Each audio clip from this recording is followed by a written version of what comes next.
Welcome to my channel, and enjoy watching. They told her she was dead, so she used that lie to burn a terror network to the ground. From crawling through razor-sharp ravines with a shattered leg to sneaking into a fortified compound at midnight. This is the untold story of the operative who vanished from the books and rewrote the rules. They told me I was dead. The radio crackled overhead as I pressed my back into the rocky slope. My rifle, an FN Scar-L, clicking dry. Out of ammo. Blood soaked into the sleeve of my tactical uniform. Not all of it mine. The air was thick with smoke and the sharp scent of cordite. Distant laughter echoed from the compound below, enemy fighters celebrating. One of them even fired a victory shot into the air. I heard it echo down the canyon like a death knell. Operative down. No movement at grid 39 Bravo. Presumed Kia. Subject, McKenna Rourke. Age 32. Brown hair, green eyes. That voice. Cool. Clinical. It was my handler at Central Command. I was listening to my own obituary. If they'd seen me crawling through the jagged ravine after being ambushed at dawn, after plunging 30 feet through sharp shale and thorn, they might have hesitated. But they didn't know what I'd survived before this mission. What I'd clawed through just to earn the trident. The mission wasn't dead. Not even close. But something inside me had shifted. Orders had bound me to rules. Minimize engagement, preserve assets, gather intel, and wait for extraction. But with my so-called death, those chains snapped. There'd be no more constraints. No more waiting. I became the ghost in the canyon. For the past 3 weeks, I'd been embedded in the outskirts of Cartas, a mountain town swallowed by insurgent operations. My objective was clear: track a rising faction suspected of planning a coordinated strike against U.S. and allied forces. But the intel had underestimated them. They weren't planning one hit. They were coordinating a synchronized series of attacks across multiple territories. And they had eyes, more than we'd predicted. Too many. Which meant they spotted me days ago. The ambush this morning wasn't an accident. It began at dawn on my 21st day in the field. I was on high ground, watching the compound where their leaders rotated in and out every 3 nights. I noticed something was off. Movement patterns were wrong. Fighters moved like they were boxing me in. Instinct kicked in. I flicked my emergency beacon to life and made for my primary exfil route. But I hadn't taken 10 steps before a sniper's shot slammed into the rocks a foot from my head. I dove, returned fire, began the kind of sprinting gunfight that separates the living from the stories told at promotions. Outnumbered 20-1, navigating terrain they knew like a backyard, I used every tactic I'd mastered as a SEAL. Bounding Overwatch. Noise discipline. Terrain exploitation. 2 hours of running combat. No backup. Limited rounds. And then the radio crackled. Nightshade 4. This is Overwatch. Extraction delayed. Hostile air activity detected in zone. Hold position. I keyed my mic. Overwatch, Nightshade 4. I'm under active fire. Approximate. 20 hostiles in pursuit. Cannot hold position. Negative, Nightshade 4. Area too hot. Extraction denied. Maintain concealment. They had no idea. Or they didn't care. Either way, I was on my own. And what they called an extraction denial, I called an opportunity. I wasn't just going to survive. I was going to finish this. By late afternoon, I'd burned through 2 mags and half a protein bar. My shoulder throbbed from where shrapnel had gouged a furrow down to the bone. The FN Scar still worked, but barely. I'd been running the action manually, feeding 1 round at a time. The terrain here was brutal. Sharp ridgelines, narrow gullies, and switchback trails the locals had used for generations. But I'd spent 3 weeks learning every inch of it. While they celebrated their kill, I ghosted along the back edge of a ridgeline, circling back toward the compound. From a high crag, I stared down at the valley below. The compound loomed at the center, a squat fortress of steel containers and concrete, ringed with sandbags and wire. At least 30 armed men moved through the yard, forming overlapping patrols. Beyond that, my alternate extraction zone, now swarming with fighters. Then came another radio message. Nightshade 4, Overwatch. Surface-to-air missile threats confirmed in AO. No extraction possible for minimum 12 hours. Can you maintain overnight? I closed my eyes. Did the math. 3 mags left, 1 blade, and 2 frag grenades. Every escape route compromised. But more than that, What I'd seen in the compound's movements confirmed something chilling. These weren't just regional warlords or local insurgents. They were part of a transnational terror network. And from intercepted chatter I'd logged over the last 2 weeks, I knew the timing of their attacks was imminent. 48 hours, maybe less. If I waited, if I obeyed the manual and stayed hidden until Overwatch could come get me, people would die. A lot of people. I took a breath. Overwatch, Nightshade 4. Mission parameters have changed. Requesting permission to continue intel objectives prior to extraction. A pause. Then the voice returned. Negative, Nightshade 4. Survival and extraction are primary. Mission classified as compromised. Return only. I stared down at the enemy's stronghold and whispered, copy. Having comms trouble. Switching to backup frequency. Then I turned my radio off. Time to finish what I started. It took me 2 hours to scout the outer defenses. The sun had dipped below the mountains, and the blue hour bled shadows into every crevice. I was running on adrenaline, instinct, and sheer resolve. I'd crawled close enough to hear the guards argue about supplies, close enough to smell their cigarettes. The compound was more fortified than intel had reported. A triple-fence perimeter, elevated towers, rotating fire teams. But it wasn't designed to stop a single operative who knew how to slip through seams. I waited, watched the guard patterns like clockwork, found one sector poorly covered, a blind spot created by overlapping arcs that no one inside had noticed. At 0200, when alertness dips and boredom takes hold, I made my move. I crossed 40 meters of open ground in 30 seconds flat. Low, silent, focused. I reached the outer wire, pulled a folded multi-tool from my vest, and began to cut. The sentry in the nearest tower turned away just as planned. Seconds later, I was inside. I slipped through the compound like a rumor. Unseen, unremarked, impossible to pin down. Inside, the night smelled of diesel and frying oil. Distant laughter clung to the edges like smoke. My breathing was a metronome. In, out, in, out. Every step measured, every shadow scanned. The command center was my priority. If I could sever their communications, I could turn their coordination into a confession. Cameras, radios, routers, anything that stitched their cells together. If I couldn't get the physical files out, I would make the network useless. I crept along the outer buildings until I found the supply yard. 2 guards at a cigarette break leaned on a rusted pickup and traded jokes in a language I didn't speak. Perfect. I circled the building and found a side door left ajar for night deliveries. Inside, crates of parts and barrels threw long black silhouettes across concrete. I moved between them, a shadow among shadows, listening for boots, for coughs, for the scrape of a chair. The comms hub sat in a central room, half lit by a single swinging bulb. A tired man hunched over a bank of radios and laptops, eyes drifting heavy. His shoulder strap had slipped. He was warm with sleep and complacency. I waited until his rhythm stuttered, then I struck.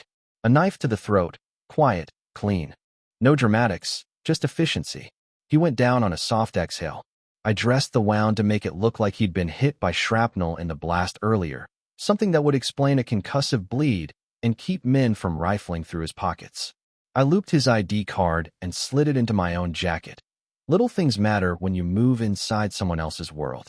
Inside the command center, racks of radios blinked like a small city. I keyed my phone to the camera feeds and filmed everything. Maps pinned with red yarn, spreadsheets with target coordinates, names, dates. Their timeline was a spiderweb. The strands led to cities I'd never heard of and to dates that matched the chatter I'd already intercepted. I set charges, small, precise, surgical, not to level the whole place. That would be messy and ugly and would draw attention I didn't want. I wired the comms racks, the vehicle cache, and the fuel depot with time charges. If I couldn't get the files out, their infrastructure would be gone. Pieces of it would burn, and with it their ability to coordinate. Then the room shifted. A man I hadn't seen slipped out from a dark alcove. He was younger than I expected, hands jittery, sweat on his upper lip. He had the look of someone who thought he'd be the hunter tonight. He blinked, then barked something in his language. Bad move. My rifle was slung but loaded. I brought the suppressed pistol free and took the shot. It was trained and mechanical, 1 round through the throat. He crumpled without a sound. No alarm. Yet. My window was closing. I bundled a stack of documents and thumbed the encrypted drive into my jacket. The photos, the manifest, the comm logs, everything that proved the scope of their plans. I squeezed the trigger on the detonator in my hand and started toward the dust-choked corridor that led out. Footsteps sounded in the hall, different boots, more purposeful. They'd found the bodies. Men shouted. Flashlights cut through the smoke I'd created by tossing a small smoke canister into the corner. Chaos, perfectly timed, would be my ally. I moved like a surgeon. 2 guards at a stairwell, each with a clear arc of fire. I let one spot me and go to raise the alarm. While he pivoted to shout, I was already behind him. The second never saw my blade.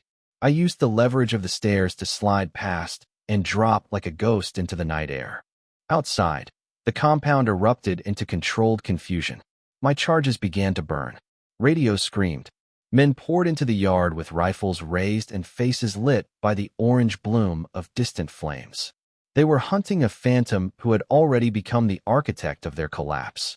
I didn't stop to revel. I had a route mapped to a low drainage that would funnel me away from the main lines. My leg burned where a bullet had nicked bone, but adrenaline and purpose anesthetized pain. I moved on, not running, because running looks like panic, but walking with purpose, head down, shoulders forward, pulling myself through the dark of a night that belonged to me now. When I reached the wire and cut free, I let the compound burn behind me. They thought their leadership was secure. They thought their comms remained alive. They were wrong, and they would learn the rest of what being wrong meant. I slept in fits and starts in a cave that smelled like copper and old rain. Dawn found me half awake, pressed against a wall of stone, my uniform stiff with dried blood. The wound in my leg throbbed with every heartbeat, but the body does strange math in those moments. It subtracts pain when purpose is in the ledger. By the second day, the compound smoke had faded into the horizon, but the chatter on the ruined channels told a new story. Reinforcements moved in, cautious, threaded with fear. They were trying to stitch the cell back together, contact handlers, hide losses. From the ridge, I watched them set up a temporary command post 5 clicks from the ruin I'd left smoking. They believed their networks were only bruised. They didn't know the web I'd already cut. Being declared dead had given me something more valuable than invisibility, permission, no rules, no public diplomacy, no risk calculus that puts headlines over human lives. When the world writes you off, it forgets to watch your hands. I spent 2 days learning their rhythms. Patrol rotations. Who doubted orders? Who answered only to a leader others feared? I marked supply deliveries, routes through scrub that later became killing fields for their couriers. My wound healed enough for short moves. I stitched myself with a needle I'd found in a medic's pouch and taught the cut to close quietly. When night fell on the 3rd day, I moved like a shadow again, not to steal documents this time, but to bury capabilities. The temporary command post sat on a ridge with loose rock and poor concealment. Their confidence made them sloppy. I took a long look at their men, logistics NCOs who'd never seen long-duration patrols, commanders who barked without walking the routes. Perfect targets. I set up an overwatch position on a knuckle of rock and watched through a salvaged optic. They ran convoys with radios blaring, complacent as if victory were a given. I didn't engage their patrols in a firefight. That would have been messy and noisy. I picked leaders off with suppressed shots, one by one. Each pull measured to remove an organizing mind and leave a scramble behind. When a vehicle's driver yelped and swerved, the rest thought an IED had found them. When the comms officer died with his headset ripped from his ear, their ability to coordinate faltered. But killing without harvesting information is vanity. I needed faces, maps, targets beyond this ridge. So I used their hubris against them. Their satellite uplinks and radio trees were amateurish at the edges. I moved into a dark vehicle, wore the jacket of a killed courier, and rode into their camp with the confidence of someone who belonged. Nobody stopped me. People in grief don't always check everything. Inside, I found the command tent. Laptops hummed. A map lay open with pins matching the dates I already had. I copied what I could, thumb drives tucked into hidden seams. I recorded names and places, voices and accents. Before I left, I spoke into their open channel, a voice altered by a cheap vocoder patch and the cadence of a skipped step. Your network is exposed, I said in their tongue, playing the translation in my head. You have been seen. You will be hunted. The line filled with panic and curses.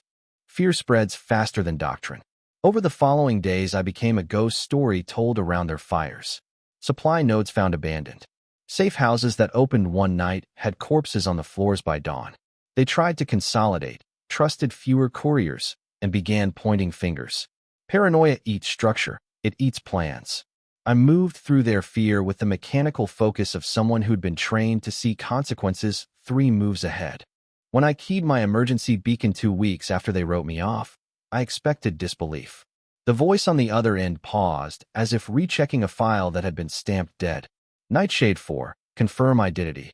Overwatch said, the word slow, like someone handling a fragile thing. Affirmative, I answered. Mission complete. Request extraction and debrief. They sent a team 12 hours later. I sat on a rock with a recovered crate of documents beside me and a ruined radio they'd used to call reinforcements. When the extraction team pulled up, their leader stilled, then asked the question that every soldier asks after a miracle. Explain. I looked at him, at the smoke rising in the distance, and for the first time in weeks allowed myself a small, tired smile. They left me for dead, I said. So I returned the favor. They hauled me into a conference room that smelled like coffee and recycled authority. Fluorescent lights hummed. Men and women with medals I couldn't name watched me like a curiosity behind glass. The debrief lasted 3 days and didn't feel like an interrogation so much as an inventory. They wanted to catalog how I'd turned a declared death into a theater of annihilation. Admiral Hargrove, him I knew by reputation, a woman with a jaw like a command decision, didn't bother with small talk. She sat across from me, palms flat on the table, and asked the simplest question as if it were the hardest. Rourke, you were Kia in the reports. You had orders to wait for extraction. Why did you keep going? I let my hands rest where they could be seen. Because the mission wasn't over. The rules they gave me only mattered if I was alive to enforce them. When you write me off, you remove the political leash. I finished it. No flourish. No apology. Just fact laid plain. They swapped glances. I watched the gears in that room click. Ethics, optics, oversight, politics. Several senior officers tried to frame me as a liability for going rogue. Others called it decisive initiative. The room was split the way any room is when someone does the ugly work that saves lives but breaks rules.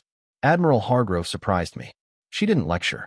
She leaned forward, the vault of her voice folding into something official and oddly intimate. You did what we didn't authorize, she said. And yet the network is gone. Your methods raise questions we can't answer in public. Tell me this. Would you do it again if ordered? I thought of the faces in the compound. Men bent over maps that would have killed thousands if left unchecked. I thought of the kid in a market 1,000 miles from that valley whose life would have ended when the plan executed. Yes, I said. Again and again. That answer hung in the air like a verdict.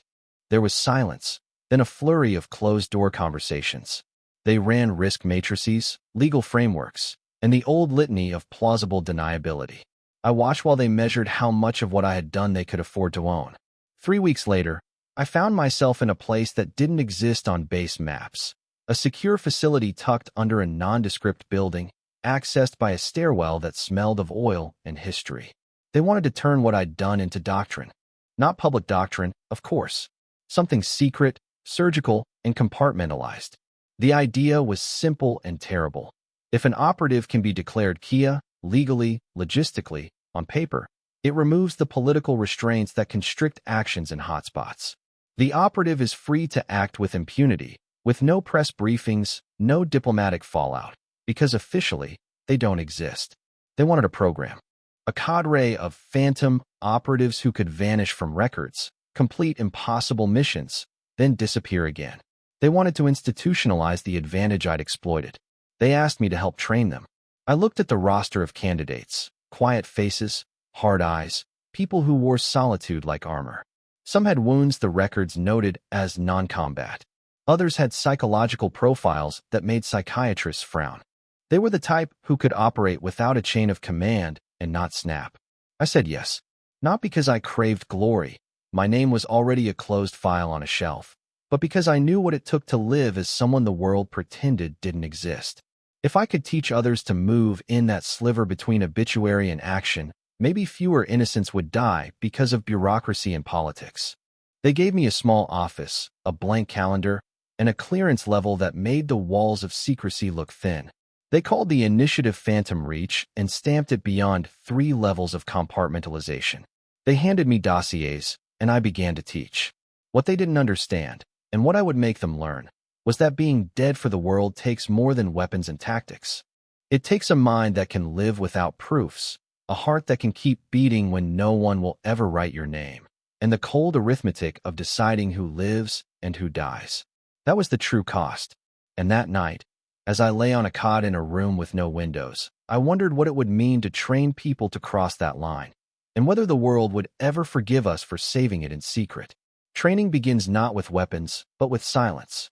They lugged in people who'd already been broken and rebuilt, quiet types with edges worn by survival. We ran them through classroom problems first: ethics, plausible deniability, reading maps that lied. Then we took them outside and taught them how to make a city forget you existed. Paperwork was a lesson. So was learning to speak without your voice giving you away. I put them through identity drills until they could slip into a false life and wear it like a second skin. Most of the candidates were women.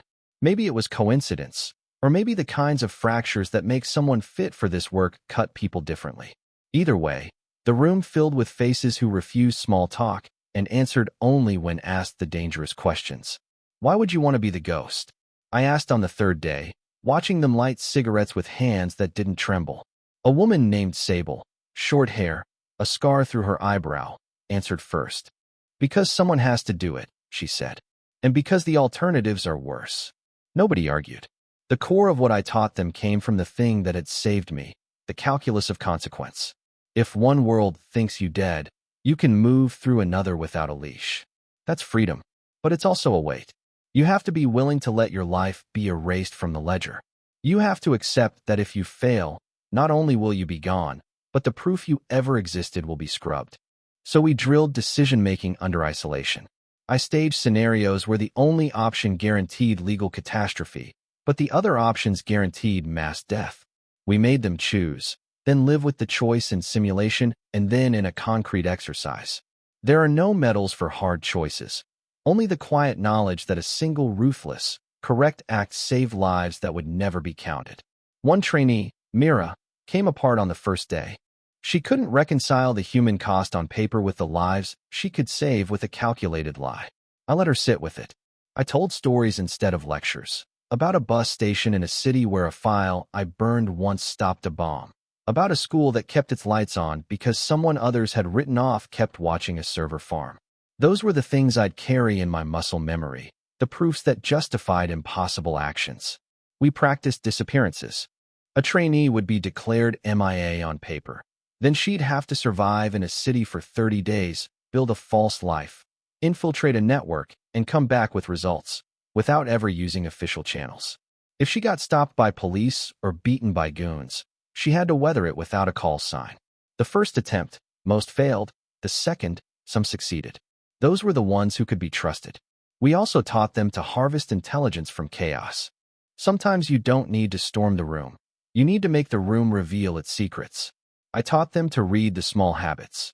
Who refilled the kettle at night? Who left maps unfolded on desks? Which radios used an extra tone to mass transmissions? They learned to behave like civilians until the moment their training made them weapons again. The hardest part? The after. How to return to places with people who'd mourned you. How to sit across a table while someone fingers a memorial stone with your name on it. We ran exercises where trainees had to watch a ceremony to honor their own death and not flinch. Some failed badly. Others learned, in quiet increments, how to keep a face that never tells. On the last night before graduation, I walked the yard with Sable and Mira. The moon cut hard lines across the sand. What scares you more? I asked them. Being remembered, Sable said without hesitation. Because then they'll know what I did. Mira answered differently. Being forgotten. She sounded small, but not weak. Because being forgotten is its own kind of death. I told them neither answer was wrong. I told them what I knew. That this work required a spare part of your soul, one you used and never got back. But I also told them why I'd chosen to teach. Because when the rest of the world moves too slowly to stop the worst things, You need people who can move in the cracks. They passed the final exercise. They learned to be dead. The harder lesson, learning not to become monsters while doing it, would take longer. Their assignments came in sealed envelopes with no return addresses. The first real field task for the Phantom Reach graduates would be in a city called Valen, a place where the network we'd broken had once planted seeds. They'd be going in as civilians, aid workers, vendors, drivers. Their orders were simple and terrible: find the roots, cut them, and disappear without proof. I signed their travel manifests and tucked each dossier into my case. Watching them go, I felt a hollow, unfamiliar, and not entirely unpleasant. They were mine now, forged from the shards I'd been left with. If any of them failed, it would be on me. We had made a force out of funerals. That night I sat alone and wrote a name on a scrap of paper, and then carefully folded it and placed it in a drawer labeled "Do Not Open." It was not mine. It was a promise. Valen was a city with two faces. One smiled for tourists and embassy visits. The other kept secrets behind boarded windows and unregistered trucks. It was the second face that mattered. Our intelligence, stitched together from the remains of the network I'd burned to the ground, said Valen was becoming the next central node. A halfway house for extremists and financiers, arms dealers and digital ghosts. It was where scattered pieces of the broken machine had started to gather again. That's why Phantom Reach moved first. Sable went in as a freelance photojournalist, press badge, dusty boots, and a backstory that couldn't be traced. Mira posed as a logistics officer for an NGO doing water purification. Others embedded as baristas, mechanics, one even as a children's art teacher. Their cover stories were mundane because invisibility works best when it looks like routine. I monitored the op from a mobile station outside city limits. It wasn't command. Command required official channels. This was oversight in shadows. I received their burst reports in encrypted fragments, patterns of movement, known associates, places where old players whispered new plans. By day 6, Mira had identified a safe house posing as a language school. 3 of the men we believed dead were using it to coordinate sleeper cells. She got close by pretending to offer free transport for students. She noted plates, faces, phone models. She transmitted everything. Sable discovered something worse. The group wasn't just rebuilding. They were adapting. The next wave of attacks wouldn't be centralized. No flashy mass casualty events. Just pressure points, assassinations, sabotage, the kind of chaos that fractures trust in institutions. Harder to trace, harder to stop, and more reason to move. I gave the team 72 hours to dismantle the structure. The first strike was a fire, controlled, deliberate. A bakery run by an associate of a financier was reduced to ash by what local police called a gas leak. They never saw the shape moving through back alleys with a duffel bag full of accelerants. The bakery had been used to pass untraceable currency. Now it was just blackened stone. The second was more surgical. Mira poisoned a water jug at the safe house with a synthetic compound designed to induce a stroke in the vulnerable. The network's quartermaster collapsed mid-conference call. His natural death took with it 2 key encryption chains and a list of dummy charities. Sable was almost compromised on day 9. A surveillance cam caught her slipping a tracker onto a vehicle outside a mosque known for funneling money into proxy militias. She escaped detection by faking a hit-and-run victim, rolling off a motorcycle in front of a crowd. Her wounds were real. So was the footage of her bleeding. But she vanished from the hospital before authorities arrived. The heat was rising. We couldn't maintain cover much longer. On the 12th night, I issued final tasking. Remove leadership. Cripple comms. Leave nothing salvageable. They moved like storm fronts. 3 targets eliminated in one night. Phones cloned. Hard drives destroyed. Caches raided. 1 operative hacked their internal files and uploaded their donor list to a whistleblower server. Within 24 hours, half the financiers began shredding evidence and fleeing the country. The other half turned on each other, fearing exposure. The entire network buckled, not with a bang, but with whispered paranoia and sudden disappearances. And Phantom Reach? Every member was gone by morning. No arrests. No chases. Just a series of missed appointments and dead drops that never arrived. They ghosted from Valen without leaving a shadow. Back at the mobile station, I watched the aftermath. News reports hinted at internal rivalries, foreign meddling, maybe even divine justice. No one mentioned the truth. A group of dead operators had walked through the city like judgment and made sure no one could rebuild what we'd already buried. It was the cleanest mission I'd ever overseen. No medals, no headlines. Just another city that would never know how close it came to bleeding. Sometimes I wonder how long you can keep doing this before your soul starts to calcify. Before each successful op makes you a little more comfortable with the fact that you no longer live in the same world you protect. But when I looked at Sable and Mira the day they returned, each with lines under their eyes and lives they could never go back to, I knew they understood the trade. They'd done something that couldn't be celebrated, and that meant they had done it right. We called it a success. Then we burned the files. Again, the strange thing about surviving your own death is how the world forgets you in pieces. Your bank account stops existing. Your passport won't scan. Your hometown posts a photo of you next to a folded flag, and the people who once shook your hand now whisper your name like it's a ghost story. You become a memory in the lives of others, even as you keep moving through the shadows of your own. I spent the next few months monitoring Phantom Reach from a distance. No direct contact. That was the rule. The less we acknowledged each other, the less chance of the thread being pulled by curious minds. And yet, I knew where they were. Mira was in northern Jordan, posing as a cultural liaison. Sable had moved into Eastern Europe under a different name, embedding in a transportation hub used by gun runners. Others were in cities that didn't know they were being protected. The dead, it turned out, make perfect guardians. There was one night I couldn't sleep. The air felt too heavy, like something was waiting to fall. I pulled out the note again, the one I'd written after Valen. It wasn't a mission briefing. It was a name. Someone I'd lost on my original operation, back in that ravine where this all began. Staff Sergeant Cleo Ramirez. She'd been my spotter before the compound ambush. Her last words were cut off mid-transmission, but I remembered them with painful clarity. Don't you dare waste this, Alex. That's why I said yes to everything afterward. Not because I was brave or broken or cold, but because I owed her a victory, and the system we served didn't know how to earn it cleanly.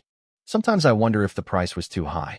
Because even now, with networks disrupted and cities quiet, I knew the silence wasn't permanent.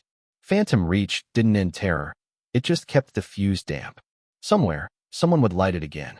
And when they did, the world would once again need people like Sable and Mira. People like me. I got the call during a rainstorm. It wasn't on an official line. It came through a single burst on a device that was supposed to stay cold unless the impossible happened. A string of code, followed by a phrase we hadn't used in months. The grave whispers. Are you listening? That meant a network thought destroyed had flinched. I decoded the rest.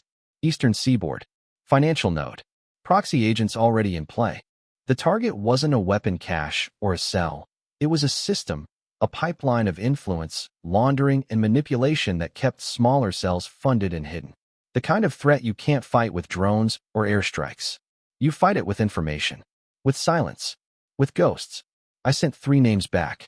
Not orders, suggestions. The people I trusted most, the ones I knew were still operating under assumed lives. Then I stood in front of the mirror and stared at my own reflection like I didn't recognize it. My file still said deceased in action. No pension, no family, no trace.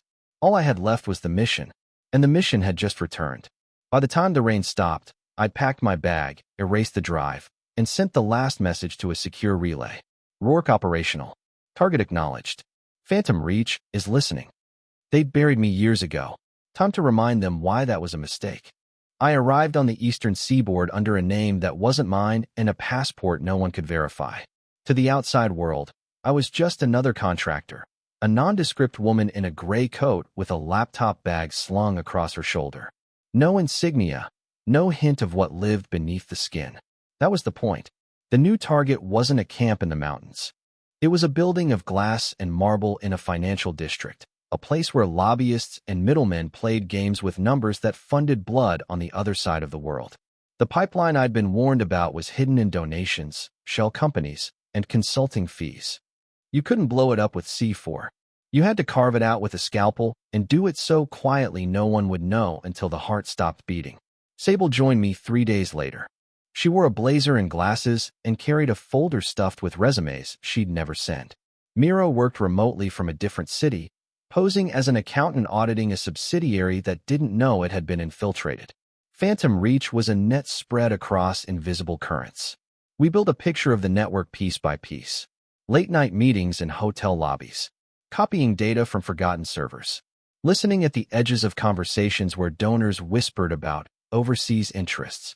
It wasn't glamorous, it wasn't fast, but it was precise. Every step had to be invisible, because here, exposure wasn't just arrest, it was leverage. If we were caught, we'd be painted as rogue agents, mercenaries, or criminals. On day 19, Myra's feed lit up with the proof we needed. An internal memo tying a consulting firm in Boston to a string of shell NGOs.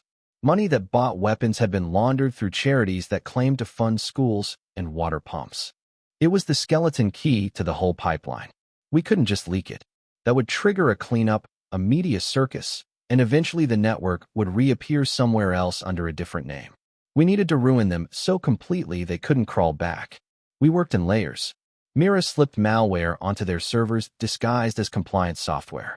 Sable crafted a paper trail implicating their board in fraud so damning no lawyer would defend them.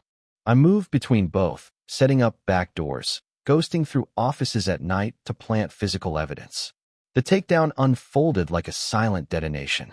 One morning the firm woke to frozen accounts, seizure orders, and simultaneous leaks to regulators in 3 countries. The charity's licenses were revoked, donors publicly named, and 2 key players arrested at the airport with laptops full of incriminating emails. News outlets called it an unprecedented crackdown on international money laundering. Officials claimed credit. Politicians gave statements about new oversight. None of them knew the truth.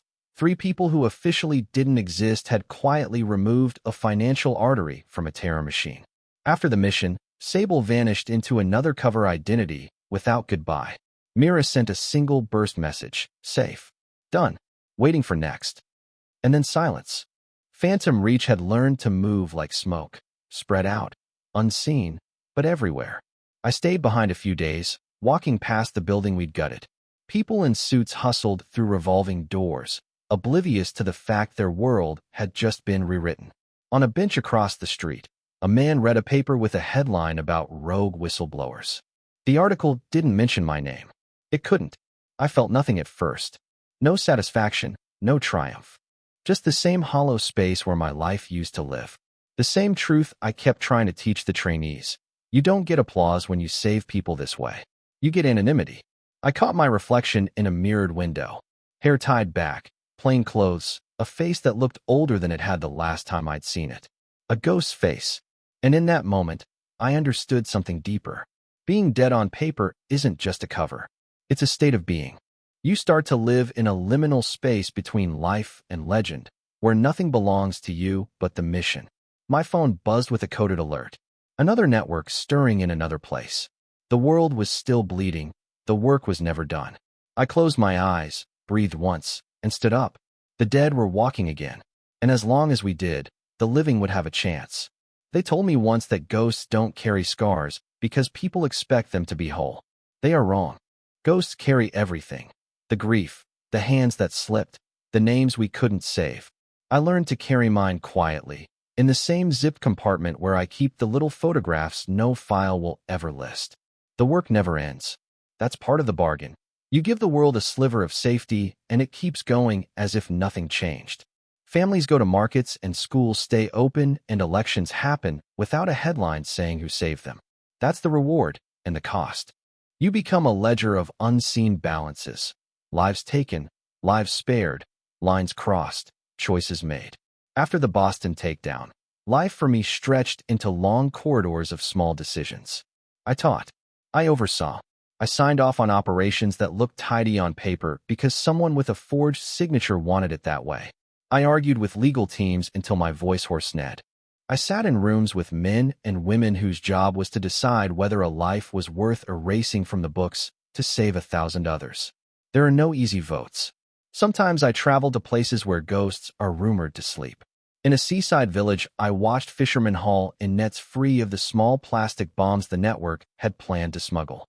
In a city market, a mother bought bread for her children, and the vendor gave her change without noticing the edge in her hand. an edge I'd removed in a safe house raid months earlier. The world keeps moving, unaware of the hands that steer it. Those moments are their own kind of salvation, small, private, and enough. Not all of us endure the work the same way. Sable left the program quietly, told me she needed to learn how to be remembered even if only by herself. Mira chose a life in which she counted beans and smiles and called it healing. Others vanish into assignments that make historians a little nervous when they later try to trace events. We are an ecology of decisions, some hopeful, some necessary, some that weigh on your sleep forever. There are rumors now about Phantom Reach. Some say it's a myth. Others whisper it's a legal loophole bought by men who fear diplomacy more than bloodshed. Both are wrong. It's a choice. A small group of people decided that the alternative to action, watching calendars tick down to atrocity, was unacceptable. We worked in the gaps because the visible system often moves too slowly to stop the worst. And there are days when the ledger bites back. Families ask questions. A senator demands transparency. A journalist seeks truth. The higher-ups, those who authorize the program, want plausible deniability and photocopied absolution. I learned to answer politely, to hand officials sanitized reports that saved lives without naming names. Sometimes I think they understand. Sometimes I think they sleep poorly. Once, in a debriefing, an officer asked me if I felt like a hero. I almost laughed. Heroes get remembered, I said. I get a file stamped sealed. He didn't press. He didn't have to. The room understood. We kept our faces neutral because if we celebrated ourselves, we'd be headline fodder and the work would end. But there is one thing I will admit. Being declared dead taught me how to live. It taught me to recognize what it meant to give yourself over to a purpose larger than your vanity. I learned to measure success in quiet. Servers taken dark, couriers who stopped working, families that slept through the night. Those are small miracles, and they are sufficient. At times I still dream of that ravine. I wake with dirt in my mouth and fingers cramped as if still clutching a rifle. I wake and check the sealed drawer where I keep Cleo's folded slip of paper. I touch it. It is the ledger of a promise. If you ask me whether I regret the choices, that I turned myself into a fiction to do terrible, precise things that saved people, my answer is honest and blunt. Sometimes. There is a cost to living between lines. Then I remember a child's face in a market, bright and unconcerned, and I remember a teacher whose school stands a year longer because the money that would have killed them was quietly diverted. I remember the look on Myra's face when she said, "We did the right thing." Rightness is messy. Rightness is a list you carry alone. But it is also the only currency I trust. So I keep teaching. I keep sending ghosts into the world where they can work without chains. I keep the ledger. I keep the names. And when the radio hisses with static, when a burst of code whispers of a network finding its feet, I answer. I pack another bag. I sit on another plane under another name. And I step into a city that will never know the reason its children wake up safe the next day. Because sometimes being written dead is not an end. It's a beginning. Thank you for watching. Have a great day.